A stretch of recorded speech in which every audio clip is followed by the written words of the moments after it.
We are the Lab Doctors. I'm Amanda. I'm Dorothy. And I'm Zhao Yong. We are biomedical researchers who realized we still have a lot to learn about science. So why not join us on this quest? Hey everyone, welcome back to the Lab Doctors podcast. So, because we are recording in person today, finally, after Yay. months. So we're recording in the morning. So I feel like our first topic today is very apt. It's about commute and productivity. So yeah, I'm very tired. But that's not because of my commute though. I don't think it's my commute. I was so awake during my commute. I was like, because I had a bad sleep, I was like, let me sleep in the train. But then I was fully awake in the train. oh man. I feel like that's what always happens to me also. Every time I'm like, okay, I plan to sleep on the bus, right? Then I don't sleep, I can't sleep. And then like when I don't want to, when I want to watch a show or something, then I fall asleep watching the show and I have to rewatch the show. Anyway. I don't even know what I did this morning. Why do I feel like a dream state and this morning didn't happen? Are you awake? Is the question. Am I?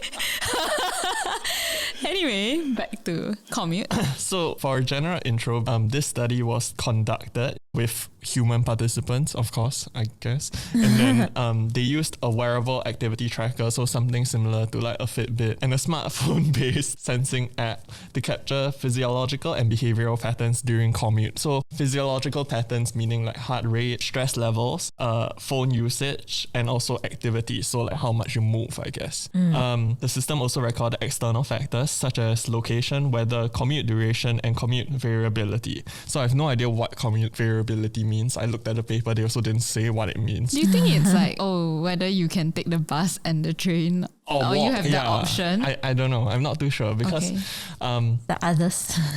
I don't know. As in like, some people just take their only option is to take the train every day, whereas I don't know, like for me, I can choose to take the bus or take the train. And then like, so it's inconsistent every day. So that's a variable. Or is commute variability like let's say today I'm 5 minutes later than my schedule. Yeah. I think it's closer to that than my normal time. Yeah, they said that most of the participants here drove. So I'm pretty sure it's not in like Singapore. Or it's all the rich people. It's all the rich people. Yeah. So why they decided to do the study is to use personal mobile sensing data that you can collect like easily from wearables and then combine it with machine learning algorithms. So basically like training an AI and then to build a model to predict behavioral patterns. I don't know why all of this sounds very like dystopian and it's kind of scary, but then the ultimate goal is to use this data and then determine how work performance is affected and then how you can go about changing that. Does that make sense? I mean, personally for me, I don't like long commutes, which is why I always try to stay near where I work. I mean, if I have a choice obviously. Right.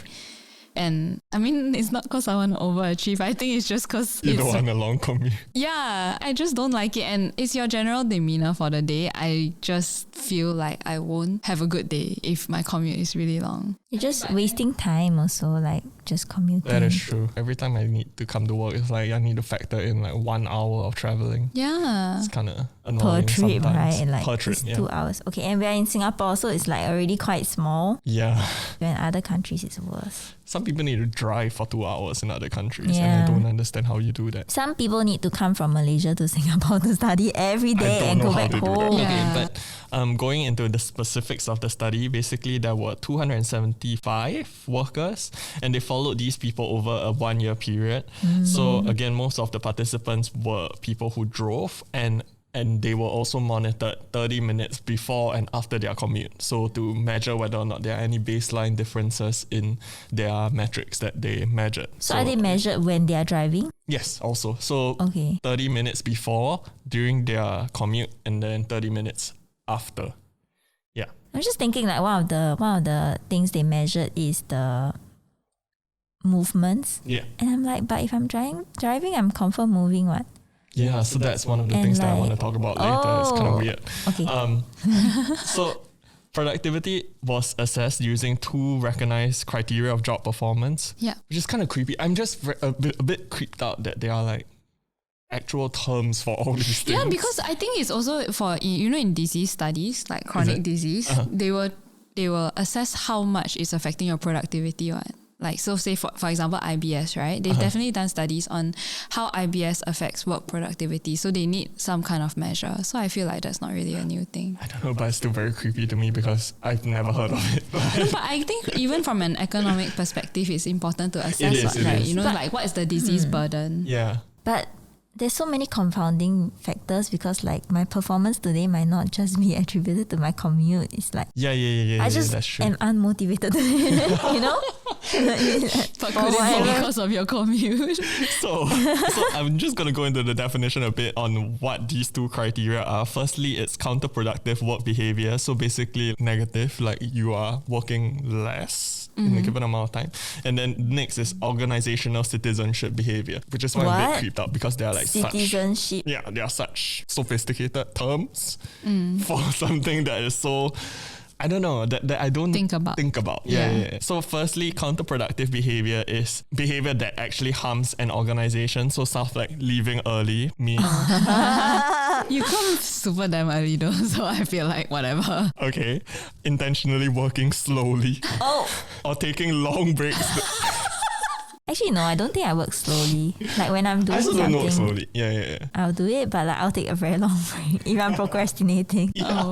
So taking a very long break. But I mean, these are generally less, severe. Counterproductive behavior can also extend to stuff like theft, verbal abuse, and even harassment. Yeah. Theft? Yeah, so like stealing company property, I guess. Maybe like pens. That's so out of the blue though. It's like I feel like that would be inherently in your plan.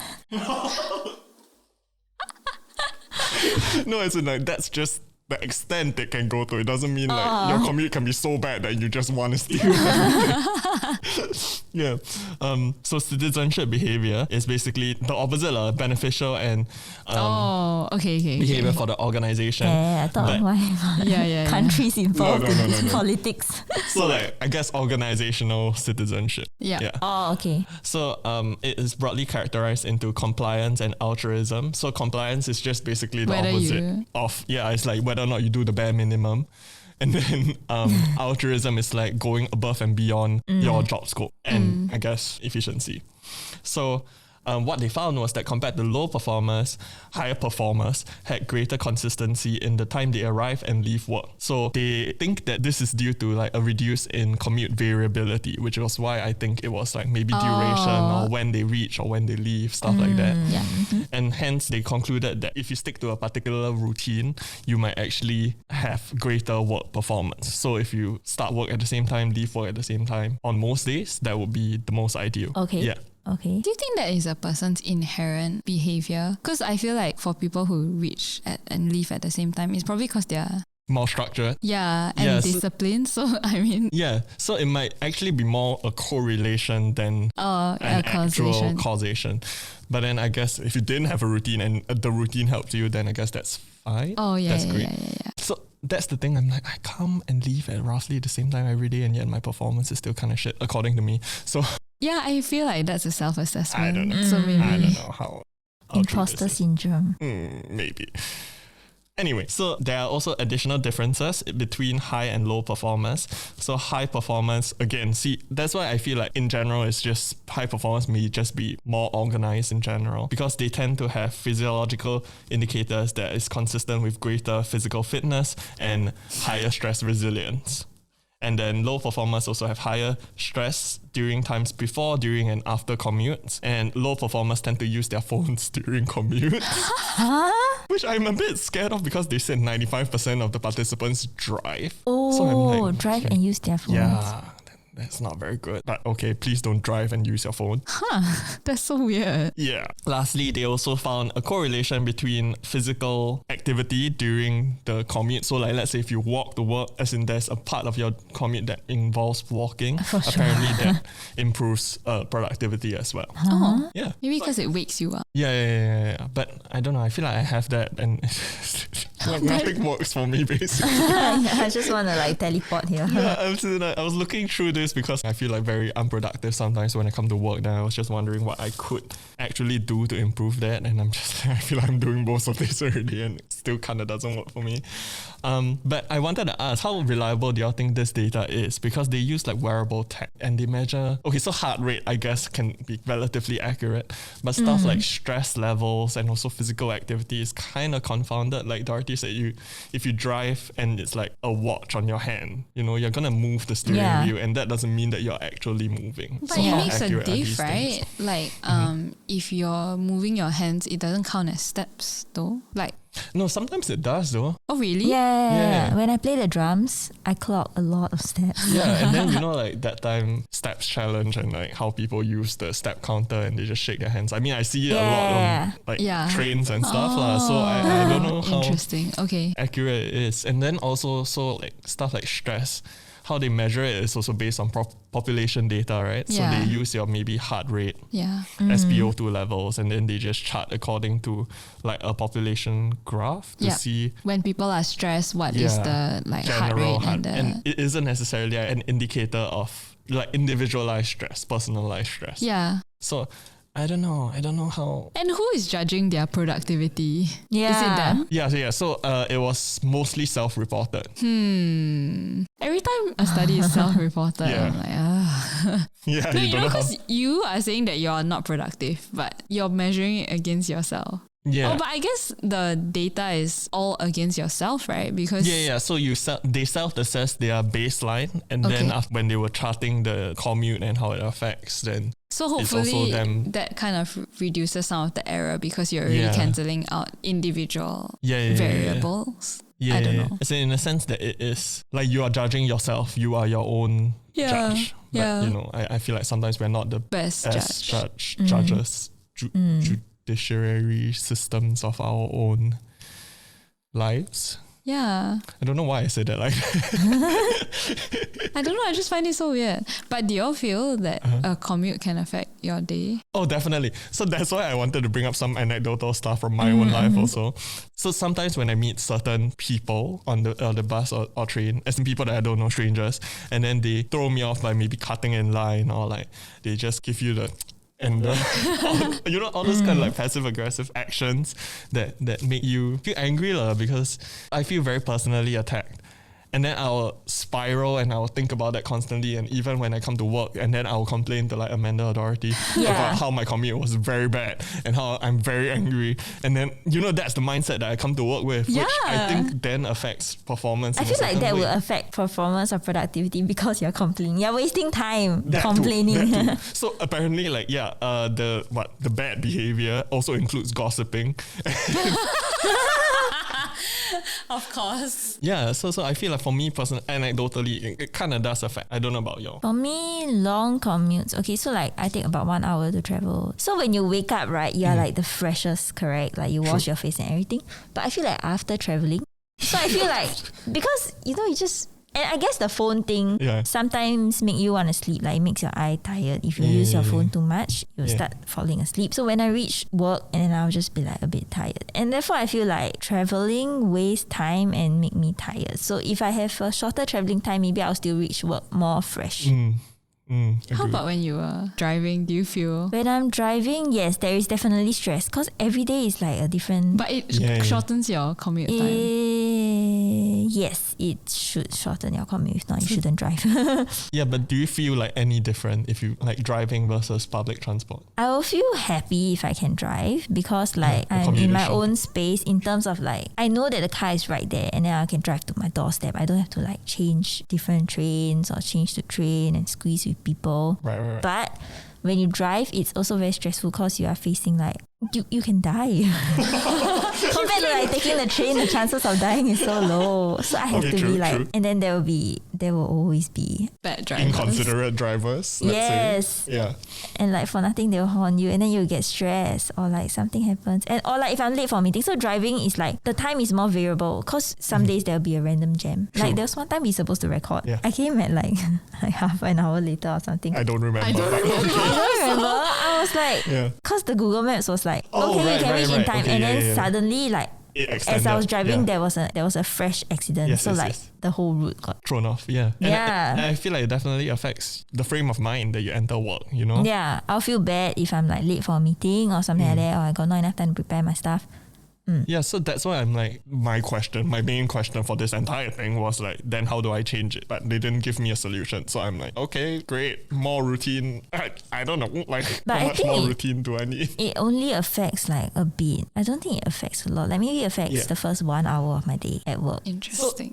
So they were saying that it tends to snowball. So let's say if you continue experiencing bad things at work, then it might carry forward, versus if you had a good commute, then you would be better able to handle the stresses in work. I guess the only solution is for someone to make a teleportation machine. Yeah, honestly.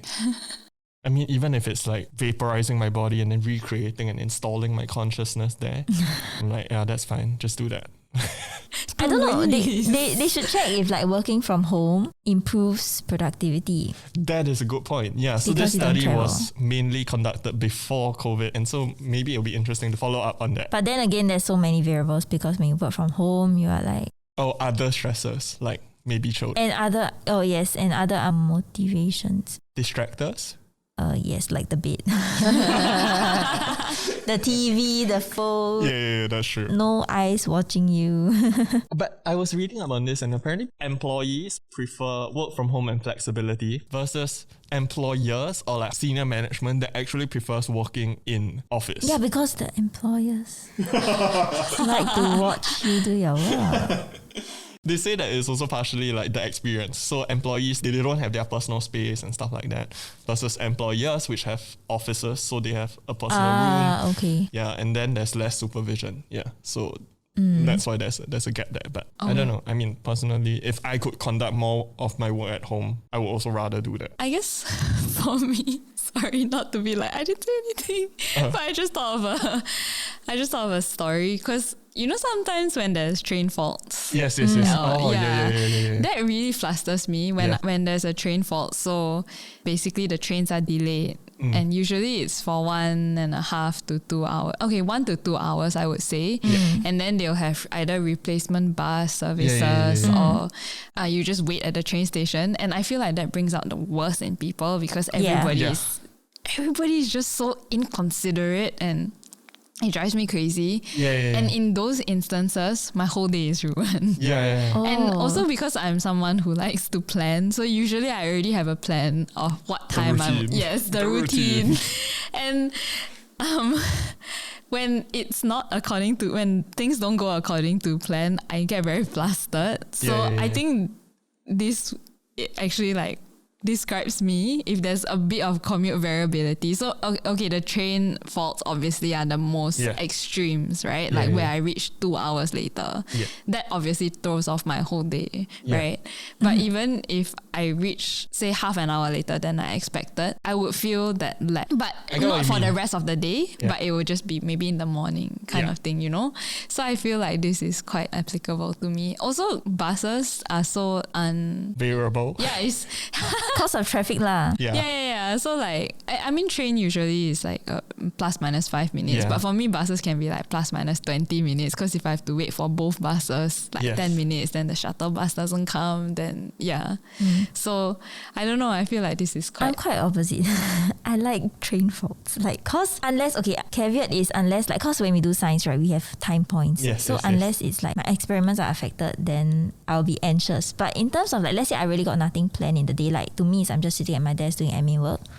I'll be damn happy if there's a train fault because like I'm not purposely late for work. The train it's not my fault. Everyone is affected, and it's like I shouldn't need to like make up for that lost time in office because it's not my fault. I mean, that's fair. So do you think it's also like we don't really have to stick to our working out? I think depends on how strict your boss is to say. As in like, it's slightly more flexible, I would say. Yeah, it's not like we can come whenever we want, but then like, you know, if we come early and we finish early, it's fine. Maybe that's why I feel stressed because it's affecting my day. It's not really affecting my work hours, you know? Yeah, because you're just going to extend your work hours it's based gonna, on. Yeah, there's flexibility, but it also comes with like, then technically some holidays you have to come back also because science has no holidays. Yeah. I mean, there are pros and cons as to everything, I guess. So if there's a train fault, it's on me, I guess. Yeah. No, it's on the government.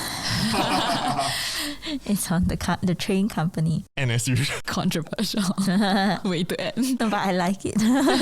Oh, true. Oh my god, don't say that. And as usual, follow us on Spotify and subscribe to our YouTube channel. A like and a comment would really help us out. You can also follow us on our social media, Instagram, Twitter or Facebook, and feel free to DM us any questions. Alternatively, you can email us at thelabdoctors@gmail.com. We'll post all the links in the episode description, so check that out. Thank you. Bye.